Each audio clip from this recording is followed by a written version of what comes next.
Matapos nag-anunsyo ng bansang Iran na magkakaroon na ng papakakampante ang Armed Forces of the Philippines o AFP sa mga development sa sigalot sa pagitan ng bansang Israel at Iran, sinabayan pa nga ng pakikisawsaw ng Estados Unidos.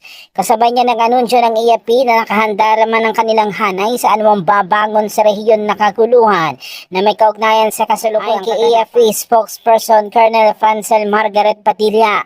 Handa sila sa anumang maging anunsyo ni Pangulong Ferdinand Marcos Jr. maging ang gagawin nilang hakbang at ng iba pang government agencies. Philippines is prepared to be in sync with other government agencies in terms of the role that the AFP will play in terms of repatriation.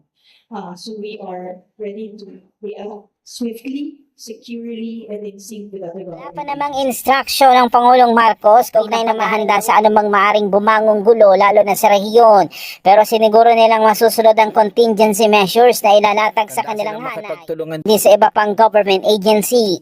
Sa ngayon, ayon sa AFP, wala pa silang dapat na ipaghinala sa mga kasalukuyang nagaganap at ginagawa daw muna nila ang kanilang parte sa ibang aspeto. We will not want to speculate on anything that's happening. We are, of course, doing our mandate and our mission accordingly. And all of this, pinaka-focus natin is yung repatriation to make sure that ang mga kababayan natin Nananatili namang nakahanda din ang mga assets ng AFP, mapa land, air, and water assets kung sakaling kakailanganin at magkaroon ng instruction mula sa Pangulo.